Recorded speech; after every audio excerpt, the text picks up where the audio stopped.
Hello students, आज का हमारा टॉपिक है matrices and determinants. First we starting with matrices. Matrices होता क्या है आपके पास?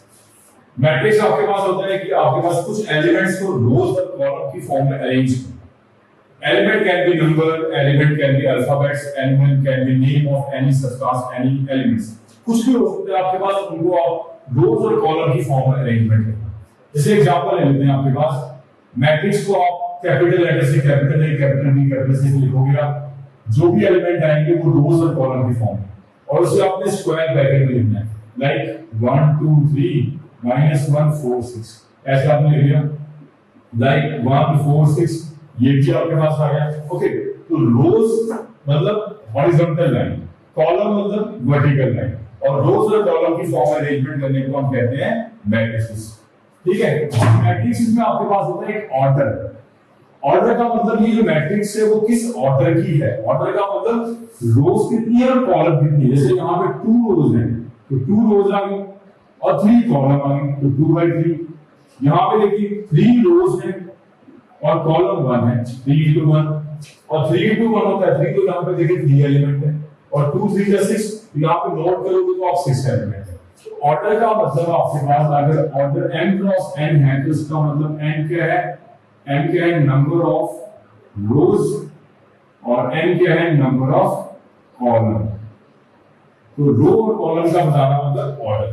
ओके स्टूडेंट्स, नेक्स्ट आता है आपके पास टाइप ऑफ मैट्रिसेस, कि मैट्रिक्स की टाइप क्या होती है आपके पास। ओके, फर्स्ट आपके पास होता है rectangular matrix. Rectangular matrix, rectangular की मतलब क्या होता है, आपके पास कोई भी मैट्रिक्स जहां पे m और n इक्वल ना हो ऑफ एनी ऑर्डर। जैसे ये आपके पास है, यहाँ 1 2 3 -1 4 6 ये ऑर्डर है, तो यहाँ पे आपके पास m n इक्वल नहीं है, रेक्टेंगुलर की फॉर्म में बनता है, तो इसको रेक्टेंगुलर मैट्रिक्स बोलते हैं। ओके, सेकंड आपके पास आता है स्क्वायर मैट्रिक्स। कि स्क्वायर मैट्रिक्स क्या होता है? स्क्वायर मैट्रिक्स क्या होता है, इसमें number of rows equal to number of columns. Like मैं कोई 2/2 भी लिख लूं, ओके, या फिर कोई 3/3 की आप लिख लूं, 1 -1 0 6 5 4 1 -2 0। तो ऐसे जो स्क्वायर मैट्रिक्स का मतलब स्क्वायर की फॉर्म में बनता है। स्क्वायर का मतलब नंबर ऑफ रोज और नंबर ऑफ कॉलम आपके पास सेम आ जाए तो हम उसे बोलेंगे यहाँ पे square matrix. Okay students, next आता है आपके पास यहां पे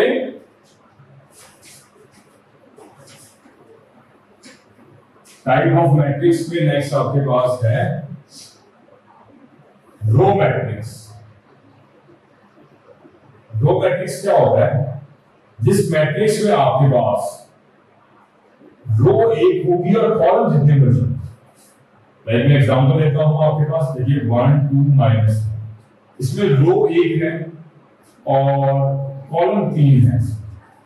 One more example, like -1 2 4 6 रो एक है और कॉलम 4 है। तो रो मैट्रिक्स का मतलब इसमें एक रो हो, कॉलम कितने बचे। नेक्स्ट आपके पास आती है कॉलम मैट्रिक्स। अब कॉलम मैट्रिक्स मतलब इसके कॉलम एक हो और रो जितने बचे। लाइक एग्जांपल लिख लेते हैं, -1 2 4, इसमें रो 3 है बट कॉलम 1 है, तो इसको बोलेंगे हम कॉलम मैट्रिक्स। ओके, नेक्स्ट आता है आपके पास ट्रायंगुलर मैट्रिक्स। ट्रायंगुलर मैट्रिक्स, अब देखिए ट्रायंगुलर मैट्रिक्स क्या होता है आपके पास। ट्रायंगुलर मैट्रिक्स दो टाइप की होती है मेनली, एक होती है अपर ट्रायंगुलर, एक होती है lower triangular. Lower triangular matrix, देखिए अपर ट्रायंगुलर का मतलब पहली बात तो इस ट्रायंगुलर मैट्रिक्स से स्क्वायर मैट्रिक्स होनी चाहिए, it must B square matrix. Okay, example लिखते हैं, आपको समझ आ जाएगा इसमें अपर ट्रायंगुलर का मतलब क्या है। यहाँ पे लाइक मैंने कोई स्क्वायर मैट्रिक्स लिखी 2/2, ये हमारे पास एक अपर ट्रायंगुलर एग्जांपल है। और मैंने 3/3 की एग्जांपल लेनी है तो मैंने लिख दिया ये 1 5 4 0 0 0 7 8 1, और ये आपके पास 0 ये 1। अब देखिए यहाँ पे इसको हम अपर ट्रायंगुलर क्यों कहते हैं, पहली बात ही अपर ट्रायंगुलर जीरो पे डिफाइंड, जैसे ये एलिमेंट की पोजीशन क्या है, ये फर्स्ट सेकंड रो के फर्स्ट कॉलम का एलिमेंट है, तो यहाँ पे जो एलिमेंट की पोजीशन आ रही है A21 आ रही है। अपर ट्रायंगुलर कंडीशन होती है आपके पास, अपर ट्रायंगुलर इसमें जो एलिमेंट आते हैं, जो इसमें AIJ का मतलब एलिमेंट क्या है, एलिमेंट आपके पास इसमें आपके पास एलिमेंट जीरो के इक्वल होंगे कब, जब आपके पास IJ से ग्रेटर होगा। जैसे देखिए इसकी पोजीशन क्या है आपके पास A21, क्योंकि सेकंड रो फर्स्ट कॉलम का एलिमेंट है, इसकी पोजीशन क्या है A11, मतलब इन पे डिपेंड नहीं कर रहा, मेनली आपके पास जब IJ से ग्रेटर होगा तो एलिमेंट जीरो होना चाहिए। जैसे ये देखिए यहाँ पे इसकी पोजीशन क्या है, सेकंड रो फर्स्ट कॉलम, तो A21 IJ से ग्रेटर है, यहाँ देखिए ये जीरो है, ये क्या इसकी पोजीशन क्या है आपके पास A31, इसकी पोजीशन क्या है A32, क्योंकि third row second column. Okay, जब भी IJ से ग्रेटर होगा तो वहां पे मतलब ये जो नॉन जीरो इन पे डिफाइन नहीं है, मतलब ये मेनली जीरो पे डिफाइन होती है आपके पास अपर ट्रायंगुलर कि ये तीन फिक्स जीरो होने चाहिए जहां पे IJ से ग्रेटर है। ओके, अब आपको लोअर ट्रायंगुलर समझ आ गया होगा कि जब इसमें AI से जीरो कब होगा, जब आपके पास IJ से लेस है। लाइक मैं अगर ये एग्जांपल लिखूं तो यहां पे क्या आ जाएगा AB, आपके पास ये C, ये जीरो सपोज। अब आप देखिए इसमें हमारे पास इसकी पोजीशन क्या है, ये तो हमारा सॉरी ये हमारे पास होगा लोअर ट्रायंगल में ये B हो गया, ये C D, ये जीरो। अब आप देखिए ये जीरो कैसे आया, अब यहाँ की पोजीशन क्या हो गया आपके पास A2, यहाँ पे इसकी पोजीशन क्या है, फर्स्ट रो है और सेकंड कॉलम है, तो इसकी पोजीशन क्या है A12, IJ से लेस है, जब भी IJ से लेस होगा तो एलिमेंट जीरो होगा। ये तीन जीरो हो या ना हो उन पे मैटर नहीं करता, जीरो से मैटर करता है, याद रखिए जीरो से मैटर करता है, ये जीरो के बेस पे डिफाइन है, नॉन जीरो के बेस पे डिफाइन नहीं है। जब IJ से लेस होगा तो ये जीरो होगा तो लोअर ट्रायंगुलर, जब IJ से ग्रेटर होगा तो हमारे पास अपर ट्रायंगुलर। तो ये हो गया आपके पास ट्रायंगुलर मैट्रिक्स। ओके, समझ आ गया होगा आपको ट्रायंगुलर कि मतलब ये आपके पास जीरो पे डिफाइन हो गया, दूसरी कंडीशन पे नहीं। नेक्स्ट आता है आपके पास diagonal matrix. Diagonal matrix, diagonal matrix क्या है, ये तरह की आपके पास स्क्वायर मैट्रिक्स होनी चाहिए पहली बात तो, in which diagonal element are non zero, like 7 4 1। आपके पास ये जो एलिमेंट है ऐसे डायगोनल एलिमेंट नॉन जीरो होंगे, बाकी जीरो हो सकते हैं, तो वो आपके पास क्या होगी diagonal matrix. Okay, diagonal element आपके पास नॉन जीरो आ गए, बाकी सब जीरो है, तो वो क्या होते हैं डायगोनल मैट्रिक्स। नेक्स्ट आता है आपका स्केलर मैट्रिक्स। स्केलर मैट्रिक्स क्या होती है, जिसमें डायगोनल एलिमेंट आपके सेम होंगे, लाइक मैंने 7 7 7 और नॉन जीरो होंगे और सेम हो गया, डायगोनल एलिमेंट सेम हो गया, और वो होगी आपके पास scalar matrix. Okay, it's a type of diagonal matrix. जो स्केलर मैट्रिक्स होती है वो एक डायगोनल मैट्रिक्स की टाइप होती है, इसमें diagonal element non zero and same. Okay, next आती है आपके पास यहां पे आइडेंटिटी मैट्रिक्स। आइडेंटिटी मैट्रिक्स क्या है,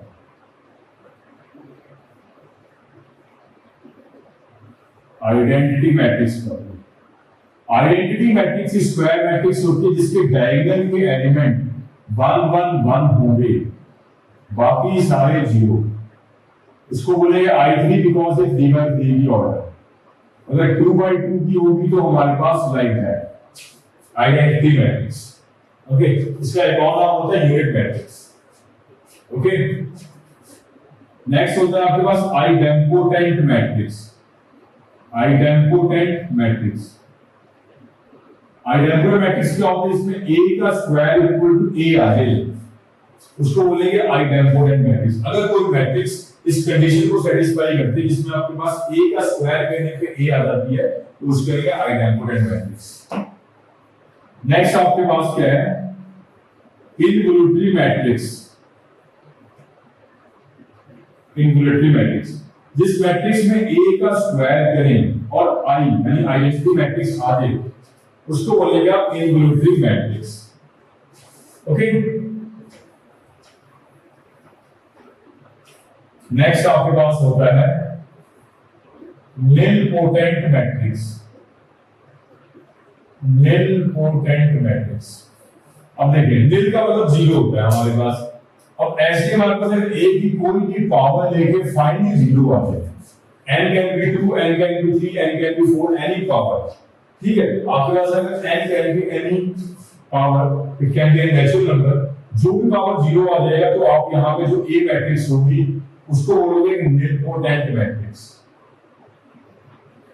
It can be 2, n can be 2, n can be 3, n can be any natural number.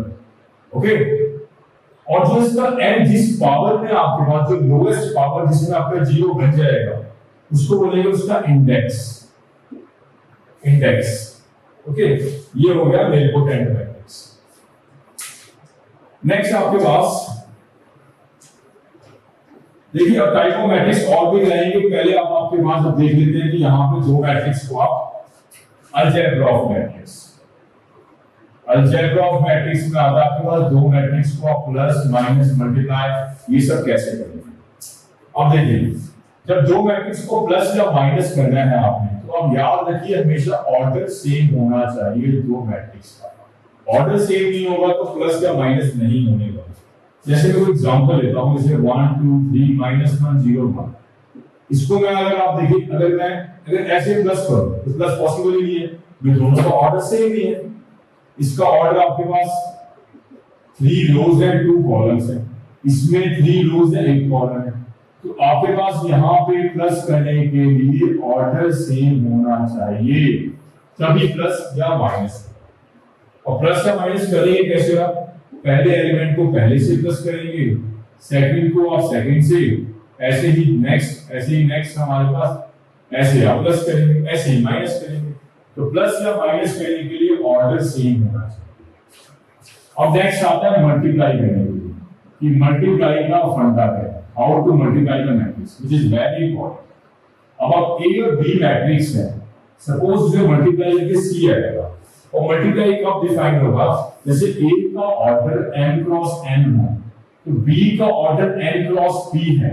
अब देखिए इसमें मल्टीप्लाई कब पॉसिबल है, मतलब a का मल्टीप्लाई b से तब पॉसिबल है जब a का नंबर ऑफ कॉलम b का नंबर ऑफ रोज के इक्वल आए, मतलब number of column of a is equal to number of rows of b। अगर ये इक्वल होगा तभी मल्टीप्लाई पॉसिबल है, वरना मल्टीप्लाई नहीं पॉसिबल है, याद रखिए। और जो नई मैट्रिक्स बनती है मल्टीप्लाई होने के बाद उसका ऑर्डर होता है m और p, मतलब जो यहाँ पे m और p लिखा होगा जो स्टार्टिंग और एंड का होगा वही हमारे पास मल्टीप्लाई करके नई मैट्रिक्स का ऑर्डर बनेगा। जैसे हम कोई एग्जांपल लेते हैं कि मल्टीप्लाई कैसे करना है, लाइक देखिए 1 2 -1 0, एक बी मैट्रिक्स लिख लिया आपने -1 2 3 4, इसके कॉलम 2 है तो हमारे पास -1 और 0, ये हमारे पास है। अब क्या a इंटू बी यहाँ पे मल्टीप्लाई पॉसिबल है, देख लेते हैं। इसका ऑर्डर है 2 इंटू 2, इसका ऑर्डर आपके पास रोज तो 3 है इसमें, ओके, तो यहाँ तो आपके पास मल्टीप्लाई पॉसिबल नहीं है, इसके रोज के कॉलम के इक्वल होने चाहिए आपके पास। तो मैं यहाँ पे कुछ चेंज कर लेता हूँ, यहाँ पे मैं इसके 2 रोज कर लेता हूँ और 3 कॉलम आ गए। अब देखिए अब मल्टीप्लाई पॉसिबल है कि इसके 2 रो 2 कॉलम, यहाँ पे 2 रो 3 कॉलम, अब मल्टीप्लाई पॉसिबल है। ओके, अब देखिए मल्टीप्लाई करते कैसे हैं, जो आपने वेरी इंपॉर्टेंट है, सीखना जरूरी है। हमेशा आपको रोज को कॉलम से इनटू करना है। कैसे, देखिए मल्टीप्लाई में रोज को कॉलम से, हमें पता है कि ये सेम होगा और नई मैट्रिक्स का ऑर्डर क्या बनेगा 2/3 का, ये 2/3 का बन गया आपके पास। अब देखिए फर्स्ट रो को फर्स्ट कॉलम से दिया, कैसे करना है, 1 -1 आ जाएगा, -1 इंटू 3 और ये -2। फर्स्ट रो को फर्स्ट कॉलम से इंटू करके फर्स्ट एलिमेंट, फर्स्ट रो को सेकंड कॉलम से इंटू करके 2 -4 सेकंड एलिमेंट, फर्स्ट रो को थर्ड से करके आपके पास -1 और 0, ऐसे सेकंड रो को इससे करके -2 और 0, फिर नेक्स्ट आपके पास आ जाएगा 4 और 0 और नेक्स्ट आपके पास -2 और 0। मतलब आपको पहले फर्स्ट रो को तीनों कॉलम से करना है, फिर सेकंड रो को तीनों कॉलम से करना है। जब सेकंड रो से करोगे तो सेकंड रो में लिखोगे, फर्स्ट रो से करोगे तो फर्स्ट रो में लिखोगे, फिर आप ऐड कर दोगे, आपके पास यहाँ पे रिक्वायर्ड मल्टीप्लिकेशन ऑफ मैट्रिक्स आ जाएगी। तो इस बेस पे आप दो मैट्रिक्स को मल्टीप्लाई करते हो। ओके, ये तो एक मल्टीप्लिकेशन ऑफ मैट्रिक्स है, इसकी आप प्रैक्टिस करोगे तो आपको इजी रहेगा। ठीक है, एक होता है स्केलर मल्टीप्लिकेशन। स्केलर मल्टीप्लिकेशन का मतलब कोई एक ऐसे 2a लिखा होगा, a आपके पास में मैट्रिक्स है -1 0 2 4 ऐसे है, तो यहां मैंने स्केलर 2 है, उस मैट्रिक्स a से मल्टीप्लाई किया, तो स्केलर मल्टीप्लिकेशन यहां पे मतलब है कि भी हर एक एलिमेंट को उस नंबर से इंटू कैसे करोगे, -2 0 4 और 8, सिंपल। हर एक एलिमेंट को हमने मल्टीप्लाई कर दिया उस नंबर से, तो उसे कहते हैं scalar multiplication of matrix. Okay, अब आपके पास लॉज ऑफ मल्टीप्लिकेशन कुछ होते हैं। देखिए, फर्स्ट आपके पास ए बी बी ए के इक्वल नहीं होता। ए बी बी ए कभी हो सकता है किसी एक पर्टिकुलर केस में, पर मैक्सिमम केस में आपके पास मतलब ए बी बी ए के इक्वल नहीं होता। देखिए, जैसे यहां पे ए टू बी तो पॉसिबल है, यहां पे अगर आप देखो b को a से इंटू करो तो पॉसिबल नहीं, क्योंकि b के नंबर ऑफ कॉलम a के रोज के इक्वल नहीं है, तो यहां तो ba डिफाइंड नहीं आएगा। अगर इन केस मान लो ba डिफाइंड भी होगा तो जरूरी नहीं है कि ba ab के इक्वल होगा, मतलब मोस्टली केसेस में ab और ba इक्वल नहीं होगा, मतलब मैट्रिक्स मल्टीप्लिकेशन कम्यूटेटिव लॉ को नहीं फॉलो। सेकंड, अगर आपके पास a को b + c से आप ऐसे हैं तो ab + ac आ गया। वेरी इंपॉर्टेंट, जब ए बी आपके पास ए बी को मल्टीप्लाई करो वहां पर हमारे पास नल मैट्रिक्स आ जाती है। नल का मतलब इसके सारे एलिमेंट जीरो हैं। Then this does not apply, इसका मतलब ये नहीं कि यहां पे ए हमेशा ही जीरो होगा। ए यहां पे जरूरी नहीं है कि ए जीरो हो या फिर बी जीरो। देखो, नंबर वाले केस में तो होता है कि अगर हम दो नंबर्स को इंटू करें तो जीरो के इक्वल आए तो कोई एक नंबर जीरो हो सकता है, पर मैट्रिक्स वाले केस में नहीं है। मतलब ये a भी जीरो आने का मतलब ये नहीं कि a भी जीरो होगा b भी जीरो होगा। It can be possible, but जरूरी नहीं है कि हमेशा ही होगा। दो मैट्रिक्स को इंटू करके नल मैट्रिक्स आ सकती है जब वो मैट्रिक्स आपके पास नॉन जीरो। यहां पे जीरो का मतलब नल मैट्रिक्स, नल का मतलब इसके सारे एलिमेंट जीरो। ओके, नेक्स्ट हमारे पास अगर AP और AC इक्वल है तो दिस डज नॉट अप्लाई, इसका मतलब ये नहीं है कि यहाँ पे B और C आपस में इक्वल होगा। ये जरूरी नहीं कि B यहाँ पे इक्वल टू C होगा। Does not apply B equal to C, मतलब ये जरूरी नहीं है आपके पास B और C इक्वल नहीं भी हो सकता है। हम ये क्या करते हैं, A को मान देते हैं, B इक्वल टू C कर देते हैं नंबर वाले केस में, बट मैट्रिक्स में ऐसा जरूरी नहीं है। याद रखिए, which is very important for you. अच्छा, मैट्रिक्स मल्टीप्लिकेशन एसोसिएटिव लॉ को फॉलो करता है।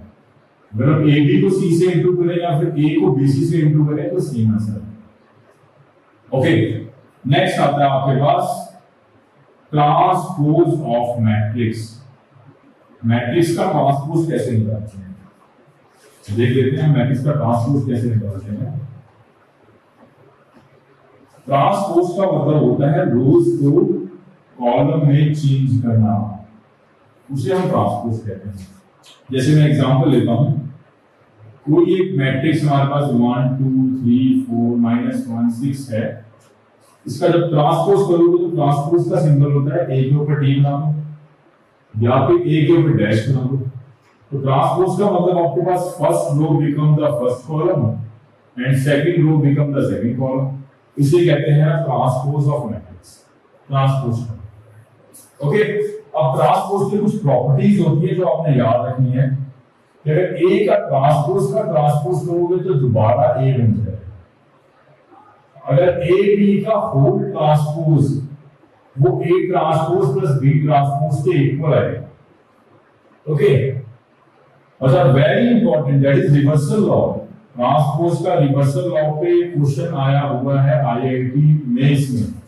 याद रखिए कि अगर आप ए बी का होल ट्रांसपोज करोगे तो वो बी ट्रांसपोज ए ट्रांसपोज के इक्वल होगा, रिवर्स हो जाता है। जैसे यहाँ पे 2 पे दिया, ऐसे 3 पे भी कह सकते हो, ए बी सी का होल ट्रांसपोज है तो वो C transpose B transpose A transpose के इक्वल होगा, which is very important for the examination। ये रिवर्सल लॉ को फॉलो करता है। ओके, तो ये हमारे पास ट्रांसपोज की कुछ प्रॉपर्टीज आ गई। इसमें प्रॉपर्टी आपके पास बहुत इंपॉर्टेंट है। इसके बाद आपके पास टाइप ऑफ मैट्रिक्स में एक मैट्रिक्स हम और ऐड करते हैं। ट्रांसपोज हमने कर लिया है, सिमेट्रिक मैट्रिक्स। देखिए सिमेट्रिक मैट्रिक्स पहली बात क्या होती है, पहली बात it must B square matrix होनी चाहिए। ये स्क्वायर मैट्रिक्स होनी चाहिए जिसमें प्रॉपर्टी सेटिस्फाई करती है ए ट्रांसपोज करके ए का इक्वल आ जाए। अगर किसी मैट्रिक्स का ट्रांसपोज करें और वो दोबारा ए आ जाए तो हम उसको बोलेंगे सिमेट्रिक मैट्रिक्स। जैसे कोई एग्जांपल लिख के दिखाता हूं, आपको समझ आ जाएगा। और एग्जांपल लिखने का भी तरीका होता है कि आपको इसमें कंडीशन आपकी फॉर्म है। एग्जांपल लिखते कैसे हैं, लेकिन डायग्राम में आप जो मर्जी एलिमेंट लिखिए, जो एलिमेंट आप ए आई जे पे लिख रहे हैं वही ए जे आई पे। जैसे यहाँ पे 7 लिखिए, यहाँ भी 7, यहाँ पे 6 तो यहाँ पे 6, यहाँ 5 तो यहाँ। जब आप इस हिसाब से लिखोगे तो आप देखिए जब इसका ट्रांसपोज करोगे तो यही दोबारा रह जाएगा। नोटिस करो, first row become the first column, second row become the second column and third row become the third column. And you will see कि आपके पास दोनों मैट्रिक्स सेम हैं। ओके, मतलब जो एलिमेंट ए आई जे पे आएगा वही एलिमेंट ए जे आई पे आएगा। जो एलिमेंट A12 पे आ रहा है वही A21 पे आएगा। जो एलिमेंट आपके पास A13 पे आ रहा है वही A31 पे आएगा।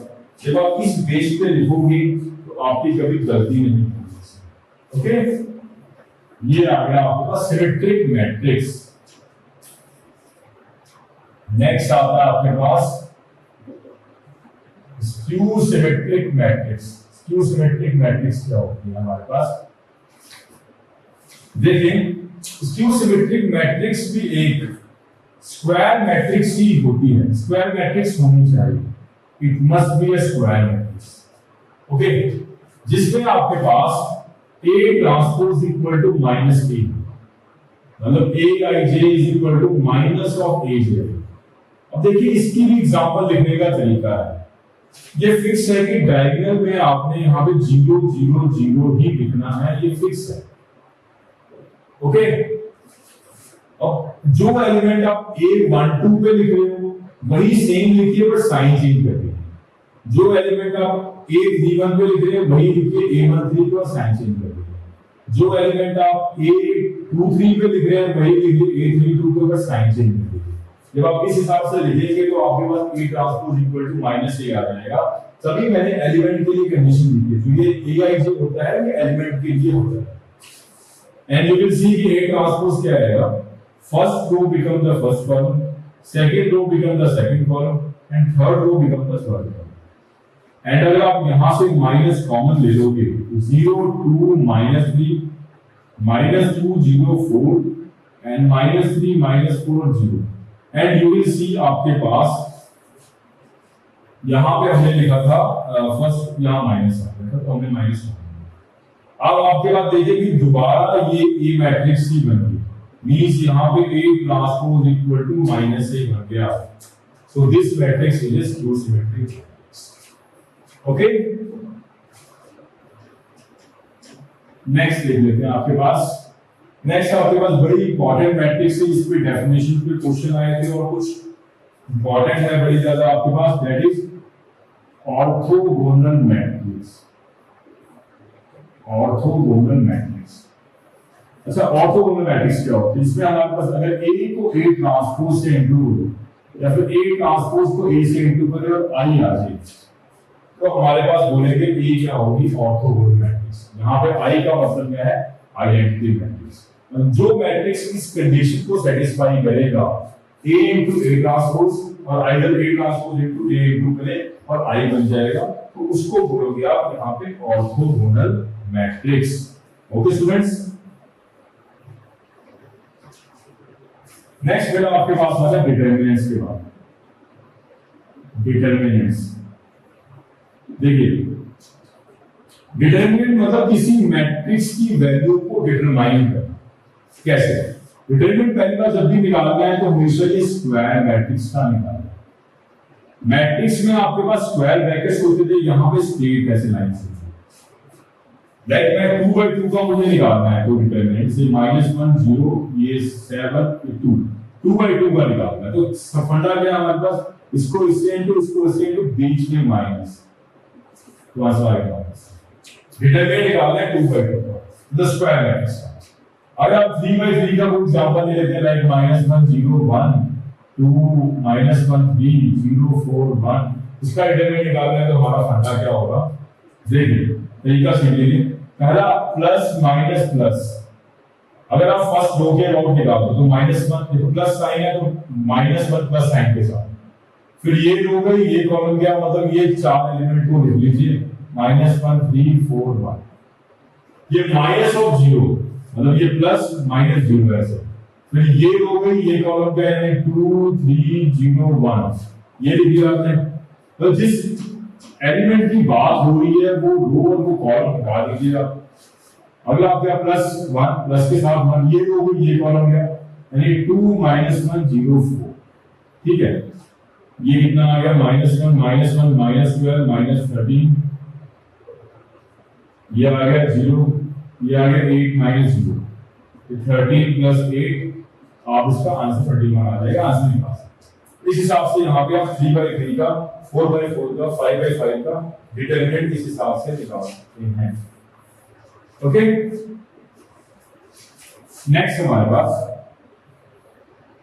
देखिए अगर 2/2 का डिटरमिनेंट निकालना है सपोज, तो उसमें दो बातें आपको सिखाता हूं मैं। पहले माइनस क्या होता है, कोफैक्टर क्या होता है, माइनर और कोफैक्टर। देखिए चारों एलिमेंट निकाल के दिखाते हैं माइनर कोफैक्टर। माइनर कोफैक्टर आप हमेशा याद रखिए, कॉरस्पॉन्डिंग जो भी एलिमेंट्स होते हैं उन एलिमेंट्स का सबका निकालते हैं माइनर कोफैक्टर। पोजीशन के साथ साइन क्या होगा, प्लस माइनस माइनस प्लस, ये साइन होगी पोजीशन के हिसाब से। देखिए जब आप माइनर m11 मतलब पहले एलिमेंट का माइनर, दूसरे का माइनर, m21 का माइनर, m22 का माइनर, चारों एलिमेंट का माइनर, इसका माइनर निकालना है, ये रो गई ये कॉलम गया यानी 5, इसका माइनर निकालना है, ये रो गई ये कॉलम गया 4, इसका माइनर निकालना है, ये रो गई ये कॉलम गया 5, इसका माइनस निकाल 2, तो माइनस हो गया। अब देखिए कोफैक्टर क्या होता है, कोफैक्टर्स में साइन भी इंक्लूड होते हैं। जब इसका माइनस निकालते हैं, ये रो गई ये कॉलम का 5, फिर प्लस साइन +5 जो यहाँ 5 सही भी है, पर डेक्स का साइन चेंज आएगा। तो आप इसका माइनस निकालोगे तो ये गया 4, तो 4 माइनस के साथ आएगा, बिकॉज इसका पोजीशन के हिसाब से इसका साइन माइनस आ जाएगा। 5 का निकालना है, ये रो गई ये कॉलम और ये प्लस का साइन, पहले ये इस 4 का निकालना है, ये रो ये कॉलम -1, आपने m21 का निकालना था, इसका निकाला हम 1 मिनट, यहां बड़ी गलती होगी, इसका निकालने के लिए तो -1 है ना। अब इसका ये निकाला तो माइनस पर प्लस साइन का प्लस का, m22 का निकाला था, ये होगी ये कॉलम का 2 आ गया था प्लस साइन के साथ +2। कहने का मतलब कोफैक्टर में कुछ माइनर एलिमेंट के साइन चेंज हो जाएंगे, बाकी सारा माइनर का सेम रहेगा। तो जो आपके पास टॉपिक है नेक्स्ट, माइनर एंड कोफैक्टर। देखिए आपके पास कोई भी जो स्क्वायर मैट्रिक्स होती है, इसी हमने 2/2 की स्क्वायर मैट्रिक्स ले, अब यहाँ पे हम माइनर और कोफैक्टर कैसे निकालते हैं वो देख लेते हैं। देखिए हम सिंगल एलिमेंट का माइनर और कोफैक्टर निकालते हैं। जैसे मुझे ये फर्स्ट एलिमेंट है 1 1, फर्स्ट रो का first element m11, first row का आपके पास second element m12, m21, m22, और ये माइनर रिप्रेजेंट करता है। एंड कोफैक्टर ऐसे ही सी से सिंपल हमने कोफैक्टर का ले लिया, तो ये कोफैक्टर है। अब देखिए यहाँ पे माइनर कैसे निकालेंगे, अगर मुझे इसका माइनर निकालना है तो ये रो गई ये कॉलम गया यानी 5, इसका माइनर निकालना है, ये रो गई ये कॉलम गया यानी 4 का हमने माइनर निकालना है, ये रो और ये कॉलम माइनस, मतलब जिस एलिमेंट की बात होगी जिस रो में है वो रो और कॉलम हटा दो, आपके पास मैच हो जाएगा। M22 इसका माइनस निकालना है तो ये रो गई ये कॉलम गया 2, तो ये हमारे पास माइनस आ गया। एंड फॉर द कोफैक्टर के लिए आप क्या करेंगे, कोफैक्टर में साइन भी इंपॉर्टेंट होता है, इक्वेशन के हिसाब से जो हमने साइन की बात की थी वो भी हम कंसीडर करेंगे। जैसे देखिए इसका माइनस 5 तो है बट प्लस साइन के साथ प्लस 5 आ गया, इसका माइनस 1 का 4 है बट माइनस साइन के साथ आएगा तो -4। अब यहाँ पे इसका माइनस निकालोगे तो आपके पास माइनस साइन के साथ आएगा -1 बट माइनस साइन तो +1 हो जाएगा, माइनस और -1 यानी +1। और मुझे 5 का कोफैक्टर निकालना है तो वो रो में 2 आ गया प्लस साइन के साथ +2। तो सब एलिमेंट तो सेम आ गए, बाकी हमारे पास साइन के हिसाब से तो पोजीशन के हिसाब से साइन भी आती है, और साइन आपको बताया alternate sign plus minus plus minus plus minus plus minus plus ऐसे अल्टरनेट साइन। तो इसे हम कहते हैं माइनर और कोफैक्टर। ये 2/2 के लिए भी हो सकता है और 3/3 के लिए भी हो सकता है हमारे पास। जैसे देखिए मैं एग्जांपल ले लेता हूं 3/3 की भी। यह माइनर कोफैक्टर हम सिंगल एलिमेंट का निकालते हैं, ये दिमाग में रखिए सारे। जैसे रैंडमली इसमें मैं पोजीशन के हिसाब से मैं साइन लिखता हूं plus minus plus minus plus minus plus minus plus, ये हमारे पास पोजीशन के सारे साइन। अब देखिए मैं रैंडमली किसी भी एलिमेंट को मान लो मैंने इसका ये एलिमेंट क्या है अपने पास M21 मतलब सेकंड रो के फर्स्ट कॉलम का एलिमेंट, तो इसका माइनस निकालना है तो ये रो पे ये कॉलम क्या यानी -1 2 0 4 ये आ गया, तो वो आ जाएगा -2 तो माइनस आ जाएगा। और मुझे इस एलिमेंट का ही कोफैक्टर निकालना है तो पोजीशन के हिसाब से साइन यानी माइनस और ये रो कॉलम वही सेम क्या है -1 और 2 और 0 4, तो हमारा आंसर आ जाएगा ये +4। कहने का मतलब इसमें पोजीशन के हिसाब से साइन भी हमने कंसीडर किया, तो इस हिसाब से हम माइनर और कोफैक्टर निकाल सकते हैं। ऐसे हम सिंगल एलिमेंट का निकाल सकते हैं, मैंने आपको एक एलिमेंट करके दिखा दिया यहाँ पे। ओके स्टूडेंट्स, देखिए डिटरमिनेंट हमने निकालना सीख लिया था। अब डिटरमिनेंट निकालने की कुछ प्रॉपर्टीज है आपके पास, ये कहते हैं properties of determinant. Properties of determinant, determinants की प्रॉपर्टीज क्या होंगी वो देख लेते हैं आपके पास।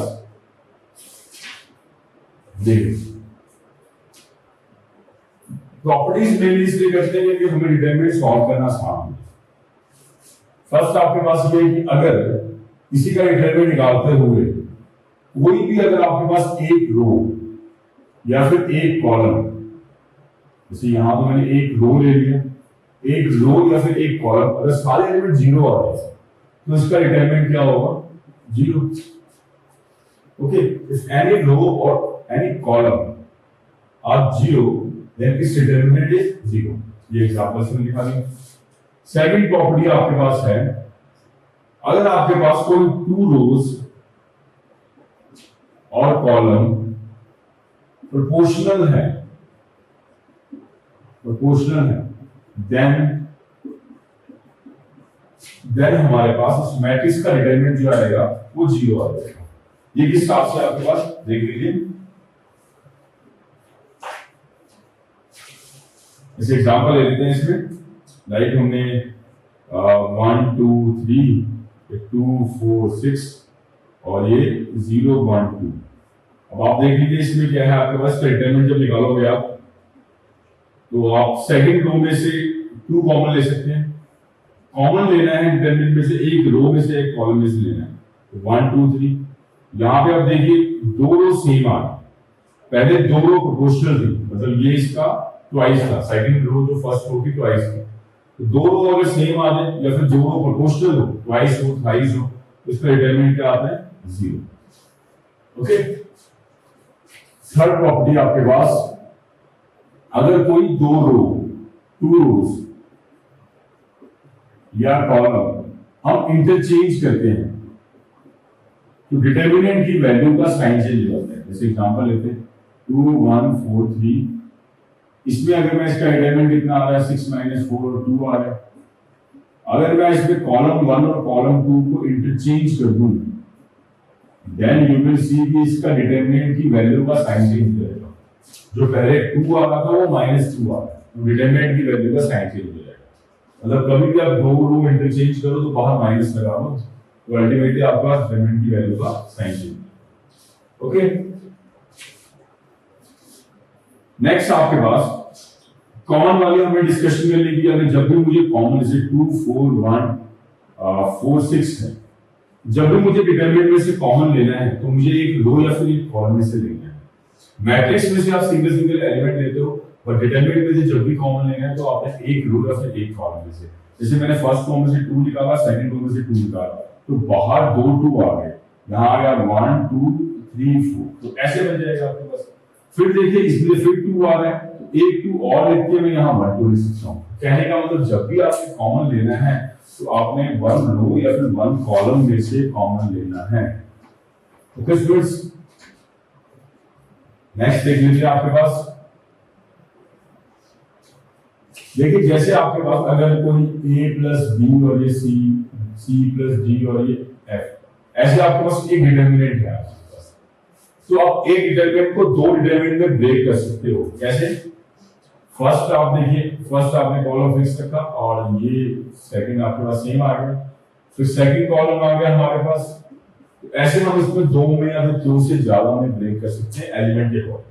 मतलब अगर एक रो या फिर एक कॉलम के एलिमेंट सम की फॉर्म में है तो ऐसे इसको दो डिटरमिनेंट में हम ब्रेक कर सकते हैं, आंसर आपका सेम आएगा। ओके,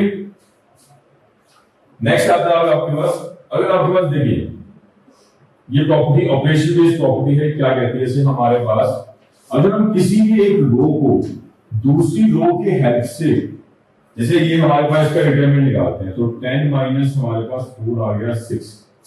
अब इस पे सपोज हमने प्रॉपर्टी लगाई कि r1 गोस, हमने सेकंड रो को सपोज r1 गोस, हम सेकंड रो को 2 से इंटू करके r1 से माइनस कर दें, 2 से इंटू करके सेकंड रो को हम r1 से माइनस कर दें, तो डिटरमिनेंट की वैल्यू आपके पास सेम रहेगी। मतलब if any row is multiply any constant and subtracted by that row, then its determinant is same.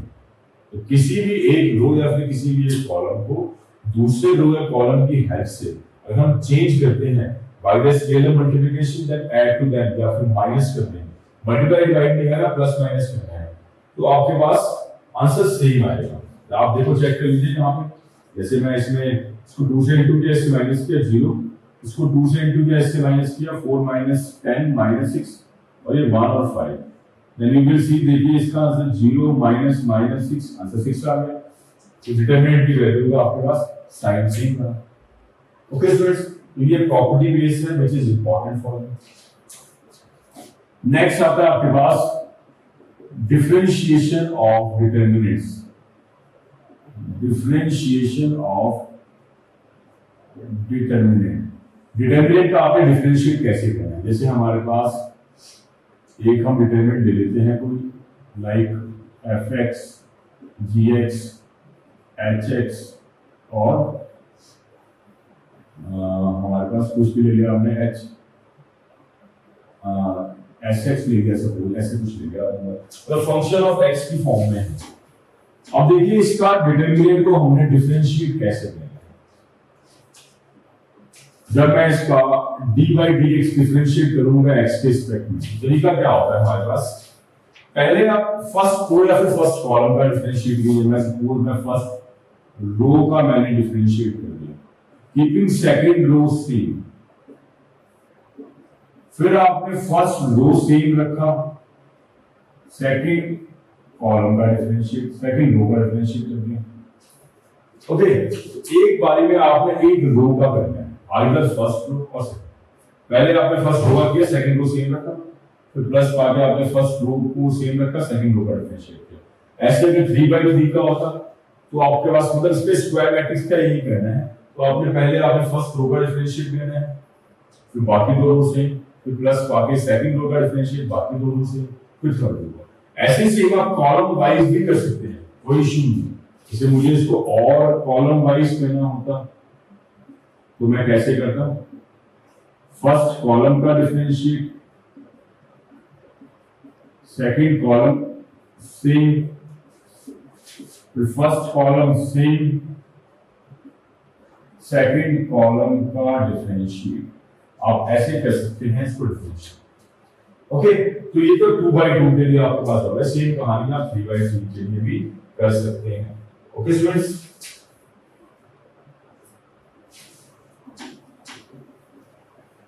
Next देख लेते हैं। आपके पास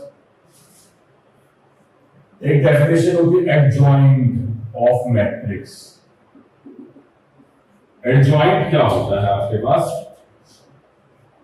ट्रांसपोज ऑफ कोफैक्टर मैट्रिक्स को आप एडजॉइंट कहते हैं। ट्रांसपोज ऑफ कोफैक्टर मैट्रिक्स देखिए कैसे। जैसे मैं कोई 2/2 की एग्जांपल लेता हूं, 1 2 -1 और ये 3, लाइक हमने ये एग्जांपल ले ली। अब अगर मैं हर एक एलिमेंट का कोफैक्टर निकाल दूं, फर्स्ट का कोफैक्टर आ गया 3 है ना, साइन तो प्लस ही आएगा। फिर इसका कोफैक्टर निकालोगे -1 साइन +1, बिकॉज क्वेश्चन के हिसाब से साइन भी आएगा, प्लस माइनस माइनस प्लस। फिर आपने -1 का कोफैक्टर निकाला, ये कॉलम का 2 विद माइनस साइन, तो -2 आ गया। फिर 3 का कोफैक्टर निकाला, 1 आ गया, प्लस साइन के साथ 1 आ गया। अब मैं जब इसका एडजॉइंट लिखूंगा यहाँ पे, तो पोजीशन के हिसाब से 3 1 -2 1, ये तो हमारे पास सिंगल एलिमेंट का हमारे पास कोफैक्टर आ गया। अब कोफैक्टर ऑफ ट्रांसपोज मैट्रिक्स आपके पास, अगर मैं इसका एडजॉइंट निकालूं तो मतलब आपके पास कोफैक्टर निकाल दिया, उसका ट्रांसपोज कर दो आप, मतलब first row become the first column and second row become the second column, तो ये आ जाएगा एडजॉइंट, 2/2 का एडजॉइंट। ओके, अब देखिए 2/2 में शॉर्टकट दिए, 3/3 में शॉर्टकट दिया, मतलब सिंपल आपने कल्ले का कोफैक्टर निकालना है एलिमेंट्स का, उनकी पोजीशन में लिखना है, उसको ट्रांसपोज कर देना, उसको एडजॉइंट कर देना।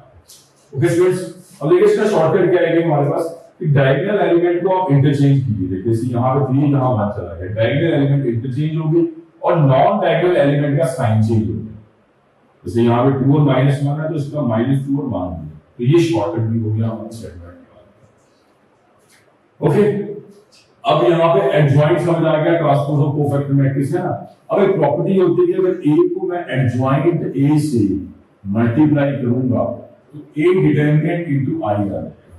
ये हमारा रिजल्ट है, आप ये चेक कर सकते हैं कैसे। देखिए इसी एग्जांपल में आप चेक कर लीजिए, जैसे आपके पास यहाँ पे आ गया 1 2 -1 और 3, ये तो ए आ गया, ये आपके पास एडजॉइंट आ गया, दोनों एडजॉइंट और ये आ गया। अब इसको आप मल्टीप्लाई कर दो, मल्टीप्लाई आपने सीखा होगा, रो को कॉलम से करते हैं, फर्स्ट रो को फर्स्ट कॉलम से किया 3 और ये आ गया हमारा 2, ये आ गया 5, इसको इससे किया तो -2 और 2 ये आ 0, फिर इसको किया -3 और 3 0, फिर आ गया ये +2 और 3 ये 5 आपने बाहर निकाल लिया, ये आ गया 1 0 0 1 और 5 क्या है इसका डिटरमिनेंट, इसका डिटरमिनेंट निकालोगे तो कितना आ जाएगा 5 ही आ जाएगा। तो देखिए ये a इनटू एडजॉइंट है, ये a का डिटरमिनेंट इनटू i, तो ये प्रॉपर्टी आपके पास सेटिस्फाइड है। भाई याद रखिए a into adjoint is equal to a determinant into i, ये आपके पास क्या होता है मैट्रिक्स का एक रिजल्ट है हमारे पास एडजॉइंट का। तो अगर a को एडजॉइंट a से इनटू करेंगे तो a का डिटरमिनेंट इनटू i आ जाएगा। अब इस रिजल्ट से हमारे पास एक डेफिनेशन बनती है, वो देख लेते हैं।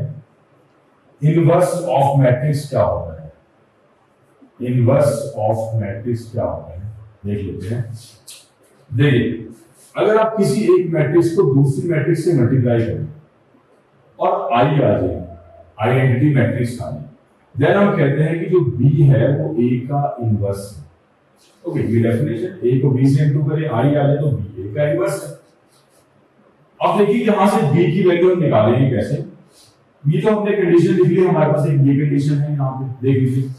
अगर मैं इसमें भी यहाँ पे ए और ये एडजॉइंट ऑफ ए और ए डिटरमिनेंट को नीचे ले आऊं और ये आई बन जाएगा। अब नाउ अगर मैं इसको कंपेयरिंग करूं, देखिए यहाँ पे ए बी इंटू आई आ रहा है, यहाँ पे जो बी की जगह क्या आ रहा है एडजॉइंट ए अपॉन ए का डिटरमिनेंट। तो इट मींस कंपेयरिंग करके मालूम चलता है कि बी की वैल्यू क्या होगी एडजॉइंट ऑफ ए और नीचे ए का डिटरमिनेंट। तो ये क्या है which is equal to b क्या था a इनवर्स, तो a इनवर्स की डेफिनेशन आ गई एडजॉइंट a अपॉन a का डिटरमिनेंट। हियर अगर डिटरमिनेंट आपके पास डिवाइड में a का डिटरमिनेंट आ रहा है तो इट मींस a का डिटरमिनेंट नॉट इक्वल टू 0 होना चाहिए। ओके, तो ये a इनवर्स की डेफिनेशन आ गई। a इनवर्स जब भी निकालना है कैसे निकालोगे आप, एडजॉइंट ए अपॉन ए का डिटरमिनेंट को कहते हैं हम एडजॉइंट ए अपॉन ए का determinant is called A inverse, inverse निकालना।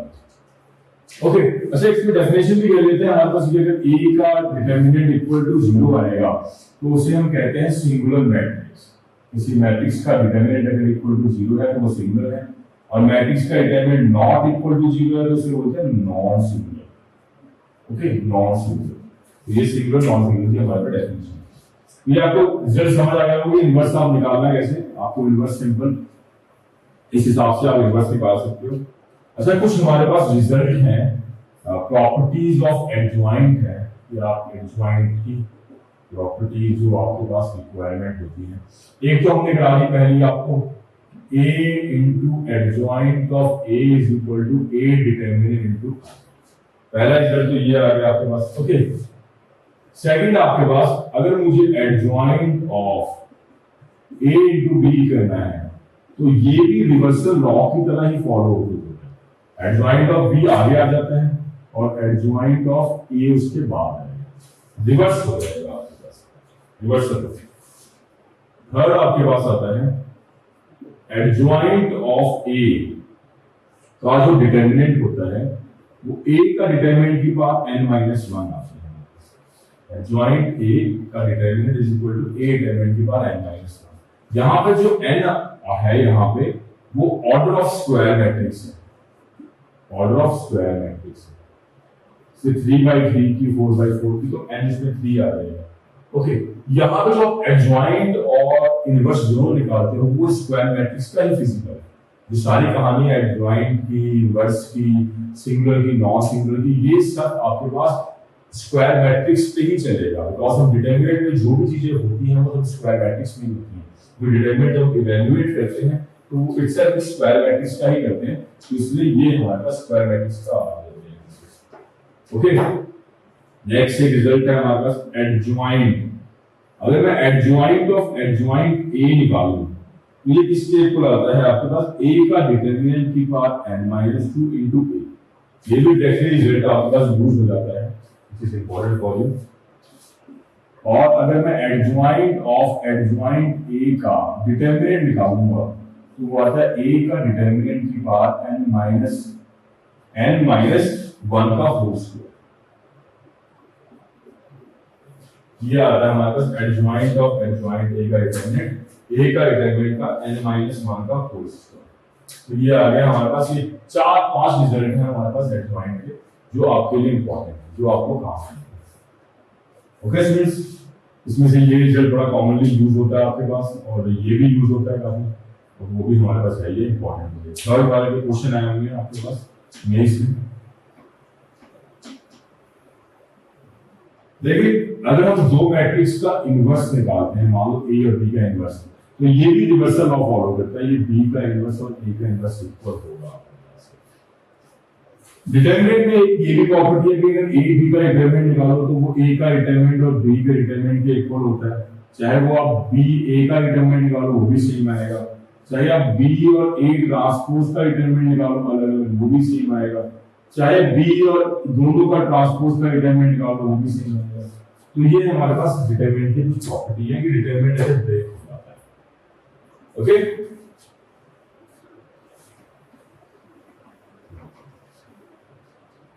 नेक्स्ट आता है आपके पास solution of non homogeneous equation. Non homogeneous equation देखिए, a1x plus b1y plus c1, a2x b2y plus equal to c2, ये आपके पास दो इक्वेशन है। अब मुझे यहाँ पे x y की वैल्यू निकालनी है। आप पहले इसमें देखिए कि फंडा क्या है हमारे पास। एक डिटरमिनेंट की हेल्प से हम जैसे हमको सिंपल भी सॉल्व करना आता है, हम सिंपल इसको linear equation two variable home वैसे सॉल्व कर सकते हैं। ये जो मैंने 2/2 में लेके यहाँ पे अगर 3 इक्वेशन भी होती है x y z तो 3 इक्वेशन में बना लेते हैं। आप जैसे आप इसमें देखिए कि लाइक आपके पास इक्वेशन हो a1x plus b1y plus c1z equal to d1, a2x plus b2y plus c2z equal to d2, a3x plus b3y plus c3z equal to d3। ये हमारे पास 3 इक्वेशन आ गए हैं ना। अब इसमें देखिए आप आप यहाँ पे जब इसमें एक्स वाई जेड की वैल्यू निकालोगे तो उसको बोलेंगे सोल्यूशन। ओके, तो उसमें कंडीशंस है कुछ आपके पास, जैसे मैं इसमें हमारे पास एक डेल्टा लेते हैं। डेल्टा कैसे बनता है, हमारे पास coefficient of x y z, delta by determinant of coefficient of x y z, a1 b1 c1 a2 b2 c2 a3 b3 c2, तो डेल्टा आ गया आपके पास। एक सिंपल और लिखते हैं डेल्टा एक्स। डेल्टा एक्स का मतलब हम इसको क्रैमर रूल से कह रहे हैं, हम इसमें क्रैमर रूल से एक्स वाई जेड की वैल्यू निकालनी है। क्रैमर डेल्टा एक्स का मतलब फर्स्ट कॉलम की जगह आप कांस्टेंट वाली कॉलम डाल दीजिए, d1 d2 d3, बाकी आप दो कॉलम सेम रखिए, दो कॉलम सेम रखिए, डेल्टा एक्स आ जाएगा। ऐसे डेल्टा वाई निकालना है तो आप पहले फर्स्ट कॉलम को सेम ही रखिए, सेकंड कॉलम की जगह d1 d2 d3 और थर्ड कॉलम आपका डेल्टा जेड निकालना है तो फर्स्ट सेकंड थर्ड कॉलम आपके पास अलग आ जाएगा, बाकी फर्स्ट सेकंड सेम। ये डेल्टा जेड हमने सिंपल किया। अब देखिए सॉल्यूशन की कहानी कर लेते हैं। यहां पे सॉल्यूशन जो यहाँ पे x की वैल्यू होगी वो कैसे फाइंड होगी, delta x upon delta, and y की कैसे होगी, delta y by delta, and z की डेल्टा z बाय डेल्टा। ऐसे हम x बाय z की वैल्यू यहाँ पे फाइंड कर सकते हैं। अब सॉल्यूशन यहाँ पे क्या होता है, यूनिक सॉल्यूशन। पहले यूनिक सॉल्यूशन का मतलब यहाँ पे x बाय z की एक सिंगल वैल्यू वो कब आती है, अगर आपके पास डेल्टा नॉट इक्वल टू 0 आ जाए, डेल्टा का एलिमेंट निकालो तो नॉट इक्वल टू 0 आ जाए तो यूनिक सॉल्यूशन। सेकंड आता है नो सॉल्यूशन। नो सॉल्यूशन क्या होता है, अगर डेल्टा इक्वल टू 0 आ जाए, delta sorry not equal to 0 आ जाए, देन और डेल्टा x डेल्टा y और delta z at least one is non zero. कोई भी अगर नॉन जीरो है तो वो नो सॉल्यूशन होता है, मतलब वहां पे सॉल्यूशन एग्जिस्ट ही नहीं होगा, मतलब x का z की वैल्यू फिजिबल ही नहीं है।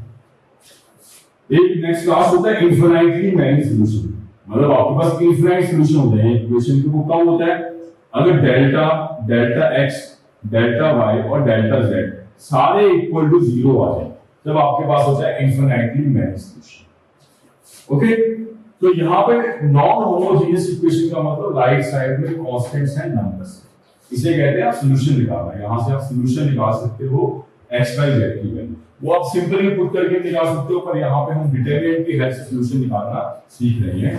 ओके, अब इसमें एक केस आता है जब आपके पास इक्वेशन होमोजेनियस होती है। होमोजेनियस का मतलब कि राइट साइड में जो कांस्टेंट है वो 0 के ऐसे लाइक दिस।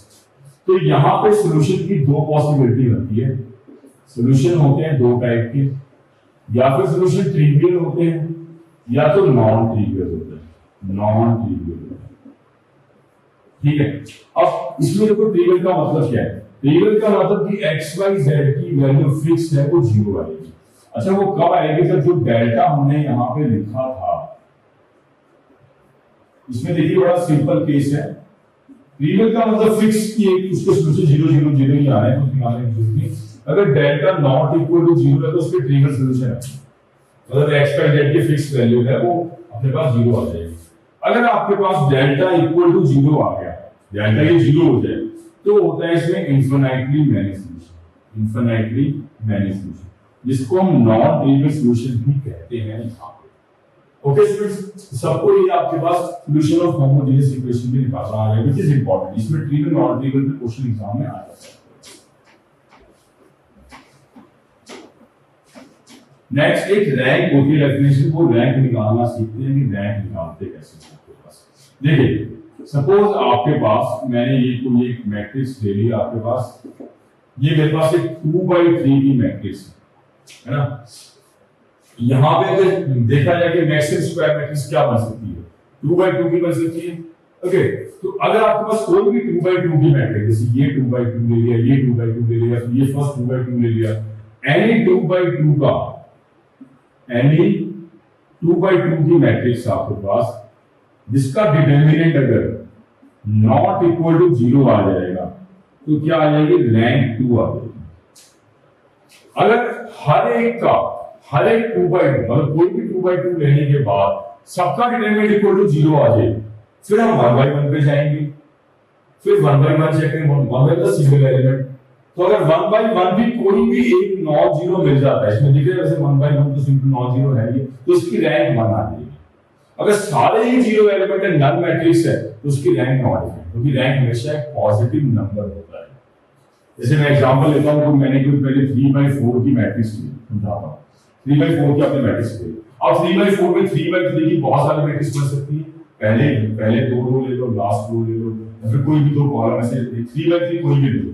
अगर आपके पास ऑल 3/3 है ना, मतलब कोई भी एक 3/, सपोज वन ऑफ द कोई भी 3/3 जिसका डिटरमिनेंट नॉट इक्वल टू 0 आ जाए, उन सब में से किसी भी एक का आ जाए, रैंक 3 आ जाएगी आपके पास। अगर सबका डिटरमिनेंट इक्वल टू 0 आ जाए, फिर हम 3 से 2/2 पे जाएंगे, फिर हम कोई भी 2/2 चेक करेंगे। अगर कोई भी 2/2 में से किसी भी एक का डिटरमिनेंट नॉट इक्वल टू 0 आ जाता है तो रैंक 2 आ जाएगी।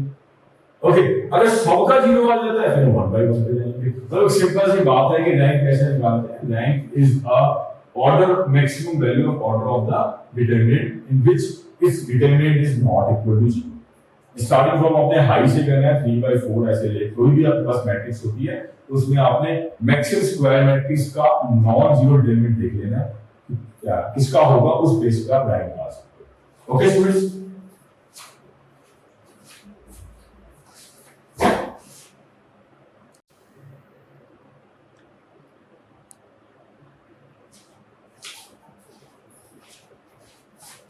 तो हम कुछ एप्लीकेशन ले लेते हैं मैट्रिक्स डिटरमिनेंट पे।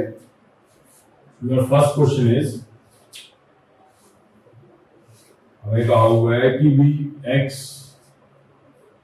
Is equal to cy plus bz, ये आपके इक्वेशन है। ऐसे y is equal to az plus cx and z equal to bx plus ay। ये हमें 3 इक्वेशन दी हैं। Where x, y, z is not equal to 0, then we need to find the value of a square plus b square plus c square। ये हमारे पास equation है। अब देखते हैं इसमें हमें कैसे करना है। ओके, यहां पे आपके पास पहली इक्वेशन को लिख सकते हैं ऐसे ही, राइट साइड आगे ऐसे ये बन जाएगी आपके पास cx minus y plus az equal to 0। Okay, मतलब पहले x की टर्म फिर y की टर्म फिर कांस्टेंट टर्म हम इस हिसाब से सोच रहे हैं। ऐसे लास्ट इक्वेशन लिख सकते हैं ax plus bx plus ay minus z equal to 0। अब देखिए ये हमारे पास एक होमोजीनियस इक्वेशन बनी। अगर यहाँ पे x y z की वैल्यू नॉट इक्वल टू 0 है, इट मींस ये ट्राइवियल सॉल्यूशन है, सॉरी नॉन ट्रिवियल सॉल्यूशन आ गया, बिकॉज़ ट्रिवियल में तो क्या होता था, x y z equal to 0 आता था, तो ये नॉन ट्रिवियल सॉल्यूशन है। आपको क्या आएगा कि नॉन ट्रिवियल सॉल्यूशन में जो a का डिटरमिनेंट आता है वो क्या आता है आपके पास इक्वल टू 0। तो यहाँ पे हम कोफिशिएंट ले लेते हैं 1 minus c minus b c minus 1 a b a minus 1। इसका जो डिटरमिनेंट आएगा वो इक्वल टू 0 आ जाएगा आपके पास यहाँ पे। ओके, इसका डिटरमिनेंट आएगा वो इक्वल टू 0 आ जाएगा आपके पास। और बस इससे आप यहाँ से कंडीशन निकाल लीजिए। इसको ओपन कर लेते हैं हम, 1 इसको से मल्टीप्लाई किया 1 minus a square plus c, ये हो गई ये कॉलम गया, दैट इज माइनस c, और ये आ गया आपके पास माइनस ab, फिर माइनस b आ गया, ये रो ये कॉलम गया ca plus b equal to 0। ये कंडीशन बनती है यहाँ पे। इसको सिंप्लीफाई करेंगे तो क्या आ जाएगा, 1 minus a square minus c square minus abc minus abc minus b square. ये आ गया आपके पास। यहाँ से अगर मैं a स्क्वायर और ये b स्क्वायर और ये c स्क्वायर की वैल्यू निकालूं तो 1 माइनस 2abc आपकी वैल्यू आ जाएगी। ओके, तो आपका आंसर आ गया यहाँ पे 1 माइनस 2abc।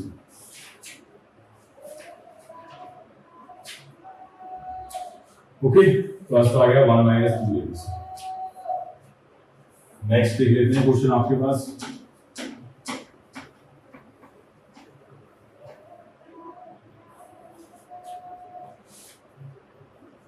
नेक्स्ट क्वेश्चन कहता है कि एक्स वाई जेड आपके पास कोई पॉजिटिव है, then you need to find the value of आपको यहाँ पे वैल्यू किसकी निकालनी है, देख लेते हैं।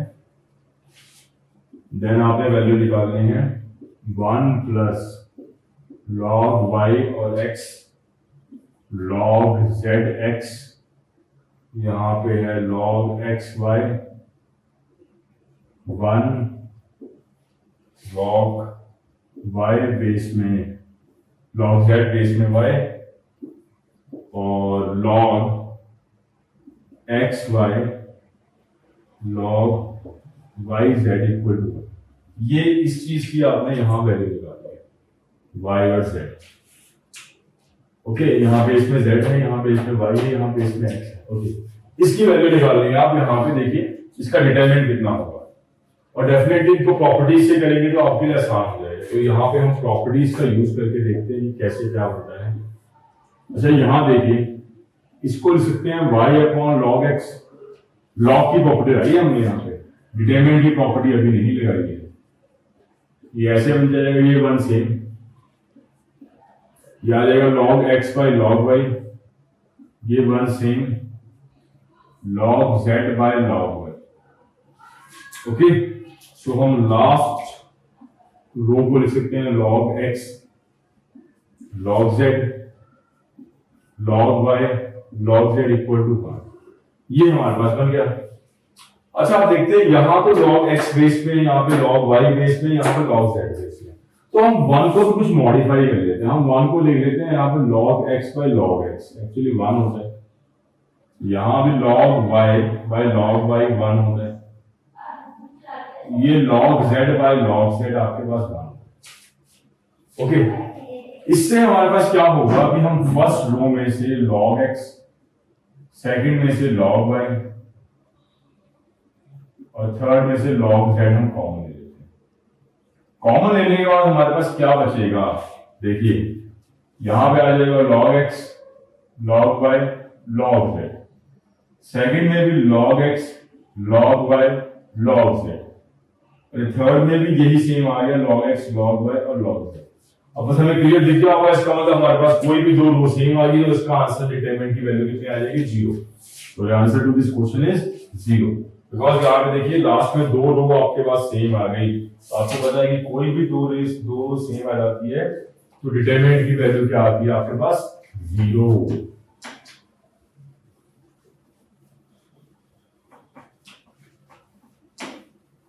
नेक्स्ट क्वेश्चन देख लेते हैं आप।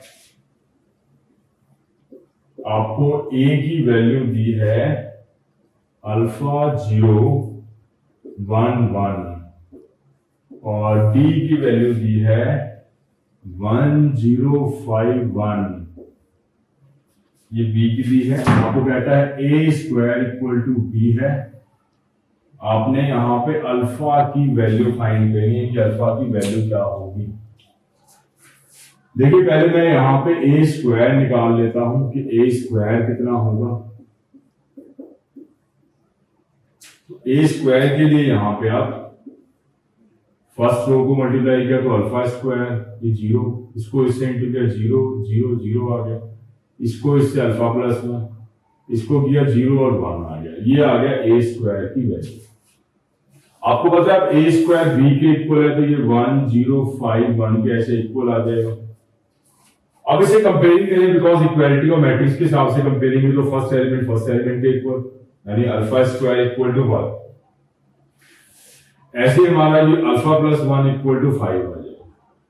तो अल्फा की वैल्यू तो यहाँ पे 4 आ गई, यहाँ पे अल्फा की वैल्यू प्लस माइनस 1 आ गई।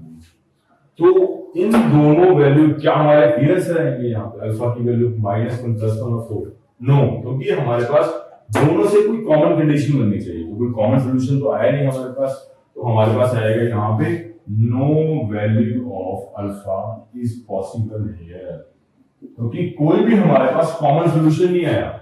अगर आप 4 ले लोगे तो इसको फेल कर देगा, इस कंडीशन को फेल हो जाएगी। अगर आप 1 या -1 ले लोगे तो ये कंडीशन फेल हो जाएगी। तो हमारे पास यहाँ पे अल्फा की कोई कॉमन वैल्यू नहीं आएगी, और कॉमन वैल्यू नहीं आए इतनी दिक्कत है यहाँ पे। नेक्स्ट क्वेश्चन देख लेते हैं आपका।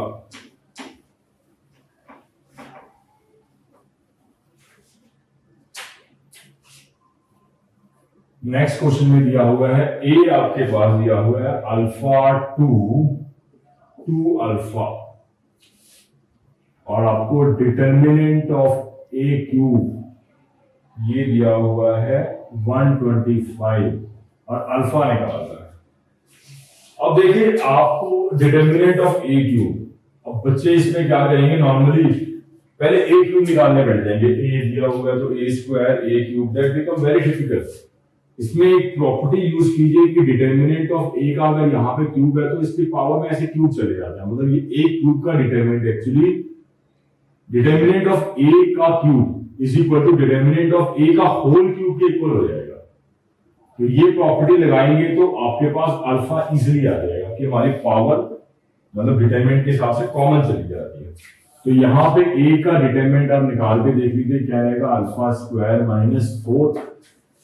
तो आप बस इसको पुट कर दीजिए, अल्फा स्क्वायर माइनस 4 का होल क्यूब, ये आ गया 5 का। सो यहां से कंपेयरिंग करके alpha square is equal to 5, alpha square equal to 9, alpha is equal to plus minus 3, ये अल्फा की वैल्यू आ जाएगी। तो प्रॉपर्टी से क्वेश्चन बड़ा आसान हो गया आपका। ओके स्टूडेंट्स,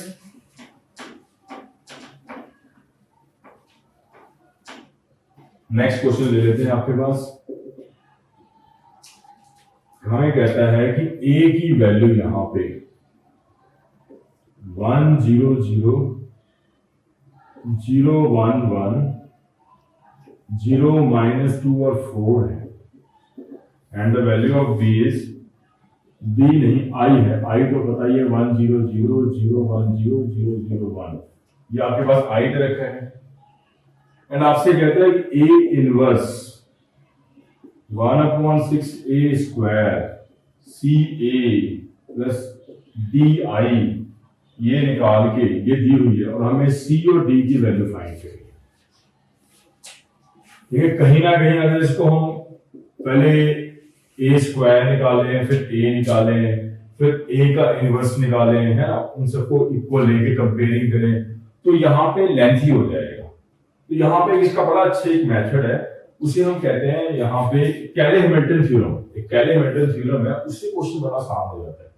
कैले-हैमिल्टन थ्योरम कहते हैं कि every square matrix satisfies it's characteristic equation. Every square matrix satisfy it's characteristic equation. अभी समझ नहीं आया होगा आपको, कोई भी स्क्वायर मैट्रिक्स अपनी कैरेक्टरिस्टिक इक्वेशन को सेटिस्फाई करती है। अब यहाँ पे कैरेक्टरिस्टिक इक्वेशन क्या होती है, a माइनस लैम्डा आई का डिटरमिनेंट इक्वल टू 0। अब देखिए जैसे a माइनस लैम्डा है, अब a माइनस लैम्डा आई है, इसको लैम्डा से इंटू करके इससे माइनस कर देंगे हम, देखिए क्या बन जाएगा हमारे पास, फर्स्ट आ जाएगा 1, इसको लैम्डा से इंटू किया 1 माइनस लैम्डा, है ना। अब a 0, इसको लैम्डा से इंटू किया 0 ही आ जाएगा, फिर अगला भी 0 ही आ जाएगा क्योंकि ये हमें दिया हुआ है। इसको आप करोगे a माइनस लैम्डा आए तो यहाँ भी 0 ही आ गया, यहाँ पे a माइनस लैम्डा आए तो 1 माइनस लैम्डा आ जाएगा हमारे पास यहाँ पे, और ये आ जाएगा 1। ओके, अगला आपके पास ये 0 आ गया, a माइनस लैम्डा ये आ जाएगा -2, आप a तो 2 है, इसको लैम्डा से -2 ही रहेगा, 4 लैम्डा है तो 4 माइनस लैम्डा। अब देखिए ये बन गया a माइनस लैम्डा है ना, ये हमारे पास a माइनस लैम्डा का डिटरमिनेंट इक्वल टू 0। इससे तो एक इक्वेशन बनेगी लैम्डा की, वो देख लेते हैं क्या होगी। 1 माइनस लैम्डा ये इससे इंटू ये आ गया 4 minus lambda minus 4 lambda plus lambda square plus 2 equal to 0। तो इसका डिटरमिनेंट आपका क्या आ जाएगा, यहाँ पे lambda square -5 lambda plus 6 equal to 0। तो यहां मैं अगर इसे मल्टीप्लाई कर दूंगा तो मेरे पास आ जाएगा lambda square -5 lambda plus 6 minus lambda cube plus 5 lambda square minus 6 lambda equal to 0 plus 5 lambda square minus 6 lambda equal to 0। तो ये आ जाएगा माइनस लैम्डा क्यूब, ये आ गया 6 लैम्डा स्क्वायर, ये आ गया -11 लैम्डा प्लस 6 इक्वल टू 0। ये हमारे पास इक्वेशन आ जाएगी। तो अगर मैं इसमें माइनस की सेटिंग कर दूं तो मेरी ये इक्वेशन आ गई।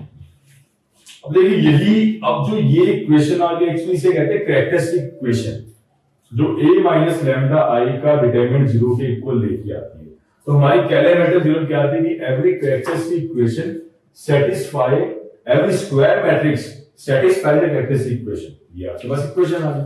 इसका मतलब जो a है वो इस इक्वेशन को सेटिस्फाई करेगा। a cube minus 6a square plus 11a minus 6i equal to 0, because i तो 6 तो अकेला ही है, तो हमने पूरी इक्वेशन डिटरमिनेंट में लिख रहे हैं, ये बन जाएगी। तो ये हमारा सेटिस्फाई कर गया इसको, यही हमारे पास कंडीशन थी मेनली। इससे क्वेश्चन बड़ा आसान हो गया। देखिए अब ये हमारे पास आ गया। अब मुझे ये कंडीशन फॉर्म करनी है। हमने कैलकुलेटर थ्योरम से हमें कोई a स्क्वायर निकालना नहीं पड़ा, कोई a इनवर्स निकालना नहीं पड़ा, हमने simple a minus lambda i का डिटरमिनेंट इक्वल टू 0 ले लिया। तो यहां से आपके पास अगर मैं पूरी इक्वेशन को a इनवर्स से इनटू कर दूं तो यहां पे आ जाएगा a square minus 6a plus 11i minus 6a inverse equal to 0। तो यहां से a इनवर्स की वैल्यू आ गई 1/6 a square minus 6a plus 11i equal to 0।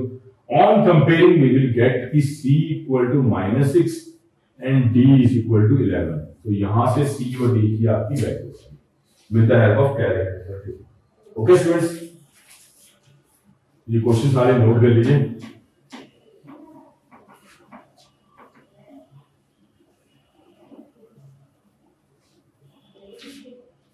Next question देख लेते हैं आपके पास। देखिए ये प्रीवियस क्वेश्चन है, अच्छा क्वेश्चन है। P आपको दिया हुआ है √3/2 और 1/2 माइनस हाफ और √3/2, ये आपको P दिया हुआ है और कहता है A की वैल्यू 1001 है, सॉरी 1101, लाइक ये है हमारे पास। और हमें Q की वैल्यू दी है PAP ट्रांसपोज, ये Q दिया है। हमें वैल्यू निकालनी है P ट्रांसपोज Q की पार्ट 2005 इंटू P। हमें ये इसकी वैल्यू निकालनी है यहाँ पे P ट्रांसपोज Q की पार्ट 2005 इंटू P। अब देखिए इसकी वैल्यू निकालने का आइडिया क्या है आपके पास। पहले देखिए इसमें खास बात ये देखनी है कि हमारे पास जो P है इससे कंडीशन क्या होती है, कुछ P ट्रांसपोज का यूज हो रहा है। तो यहाँ पे अगर मैं P को P ट्रांसपोज से मल्टीप्लाई करूं, इसमें अगर मैं 1/2 बाहर निकाल लूं, यहाँ पे √3 माइनस 1 √3, इसका ट्रांसपोज करेंगे तो first row become the first column and the second row become the second column. ये हमारे पास आ जाएगा। तो अगर मैं इसको मल्टीप्लाई करूं तो फर्स्ट रो को फर्स्ट कॉलम से करके आ जाएगा 3 + 1, इसको इससे इंटू किया √3, ये 0 आ गया, इसको इससे इंटू किया माइनस √3, ये भी 0 आ गया, इसको इससे किया तो ये 4 आ गया। तो ये तो आ गया 1001। तो यहाँ पे कंडीशन दी थी कि P into P transpose equal to I, which is important for you. कि यहाँ पे हमें पता है कि P into P transpose equal to I है, तो मतलब P इज ऑर्थोगोनल मैट्रिक्स। इस कंडीशन को हम बहुत अच्छी तरह यूज करेंगे इस क्वेश्चन में। P transpose into P transpose equal to I आ गया आपके पास, which is important for you. ये कंडीशन हम यूज करेंगे। अब देखिए इसमें आपके पास नेक्स्ट आपके पास आता है कि मुझे यहाँ पे पहले Q की पावर में 2005 निकाल लेता हूँ, यार क्या आएगा। अच्छा Q की वैल्यू क्या है, PA ट्रांसपोज। तो मैं PA ट्रांसपोज को आप सोच लीजिए कि मैंने ऐसे 2005 बार लिख लिया है ना, ये ऐसे बन जाएगा। अब आप हर बार सोचिए इसमें P transpose into P is equal to I है, तो ये तो I बन जाएगा, यहां भी I आ जाएगा। ऐसे करते करते I, मतलब यहां पे A का स्क्वायर, फिर दोबारा जब I हो जाएगा तो फिर A का, ये जो A का स्क्वायर है A क्यूब हो जाएगा, फिर I हो जाएगा तो A की पावर 4 हो जाएगा। तो नोटिस करें ऐसे करते करते हमारे पास P इंटू A की पावर, जितनी पावर है उतनी 2005 आ जाएगा। और सारे पावर ये P ट्रांसपोज है, जो अगला P इसके साथ आएगा वो भी इससे डिसॉल्व हो जाएगा, लास्ट पे डिसॉल्व हो जाएगा, यानी इसकी वैल्यू फाइनली बन जाएगी P A की पावर 2005 इंटू P ट्रांसपोज। ये Q की पावर 2005 की वैल्यू हमारे पास आ जाएगी। ओके, सो हमारे पास ये वैल्यू यहां पुट कर देते हैं। P ट्रांसपोज क्यू की पावर 2005 इंटू पी, ये पुट कर दिया, पी ट्रांसपोज ये वैल्यू आ गई, पी ए की पावर 2005 इंटू पी ट्रांसपोज, और ये पी भी है साथ में, है ना, पी ट्रांसपोज इंटू पी। अच्छा, इसकी वैल्यू आई हो गया तो फाइनली आंसर आ गया ए की पावर 2005। तो इसका आंसर आ गया ए की पावर 2005। तो ए की पावर 2005 निकाल लीजिए, वो इसका आंसर आ जाएगा। अब अगर मैं ए स्क्वायर निकालूंगा तो कितना आ जाएगा, 1101 को आपने 1101 से इंटू किया तो ये आ जाएगा आपके पास 1, इसको इनसे इंटू किया 2, ये 0, ये 1, तो ये तो ए स्क्वायर आ गया। ऐसे ही आप ए क्यूब निकालो तो ए स्क्वायर को फिर ए से इंटू कर दो। हाँ जी, तो नोटिस करो ये आ गया 1, ये आ गया हमारे पास 1 और 2, ये 3, तो 1 0 3 1। अरे पैटर्न मिल गया, यहाँ पे अगर 2 है तो यहाँ पे 2 है, 3 है तो 3 है। इसका मतलब मुझे अगर a की पावर 2005 निकालना है, मुझे अगर a की पावर 2005 निकालना है तो वो क्या आ जाएगा, 1 2005 और ये 0 और ये 1, तो ये मेरा इस क्वेश्चन का आंसर आ जाएगा, ये 1 2005 0 1। ओके,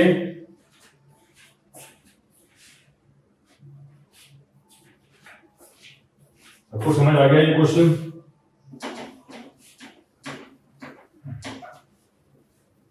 देख लीजिए क्वेश्चन ये। नेक्स्ट आपके पास आता है यहां पे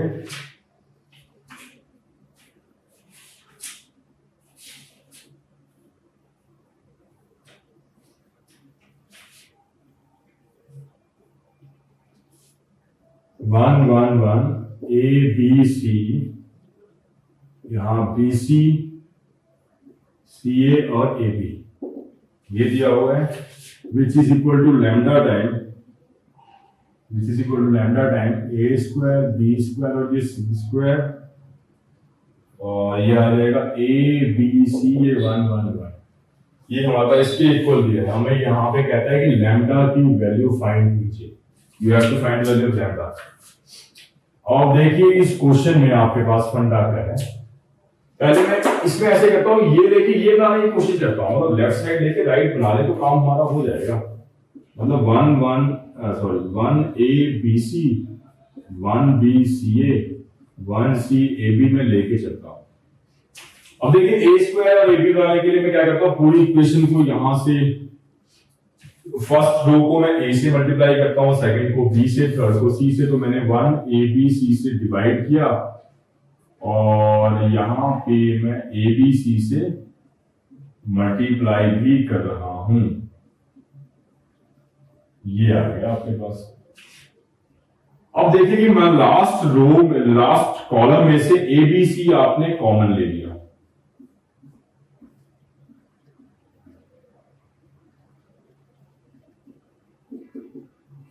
ये आ गया। ओके, अब आप देखिए कि इसमें क्या हो रहा है, ये इसकी लेफ्ट साइड की वैल्यू निकाल के हमने ये बना दिया।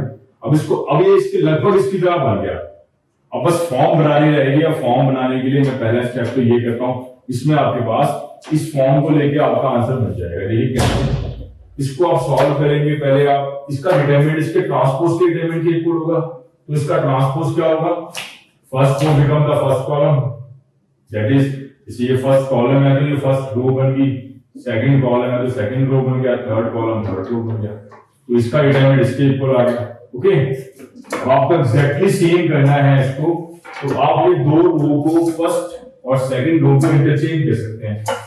तो आपके पास आ जाएगा ये ए स्क्वायर बी स्क्वायर सी स्क्वायर, यहाँ पे ए बी सी 1 1 1 और बाहर आ जाएगा -1।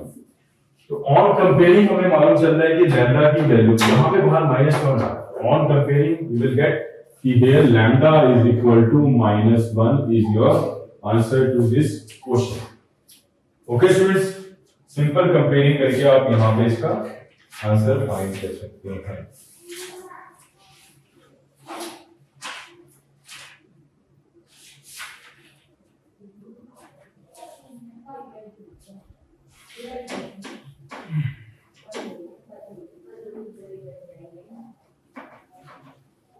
सो नेक्स्ट क्वेश्चन आपके पास है, अगर आपको ए मैट्रिक्स दिया हुआ है -1 3/2 एंड -12 एंड हाफ, ये दिया हुआ है और हमें वैल्यू निकालता है i + a square up to infinite, इसकी वैल्यू निकालता है। तो पहले आप देखिए कि इसकी वैल्यू निकालने के लिए एक्चुअली ये इंफिनिट जीपी टाइप बन रही है। तो इनफैक्ट जीपी क्या होता है 1/1 - a, तो a आ गया i, तो बेसिकली i - a लिख सकते हैं इसको, तो ये आ जाएगा i - a का होल इनवर्स, ठीक है, i - a का होल इनवर्स। तो i कितना होगा हमारे पास, यहाँ पे आप देखिए 1 0 0 1, और a की वैल्यू यहाँ पे आप लिख सकते हो, ये जो दी हुई है -1 3/2 -12 का होल इनवर्स।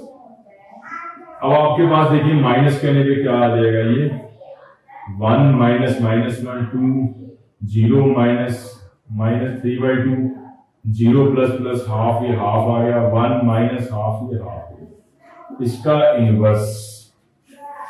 ओके, इस मैट्रिक्स का आपने इनवर्स निकालना है।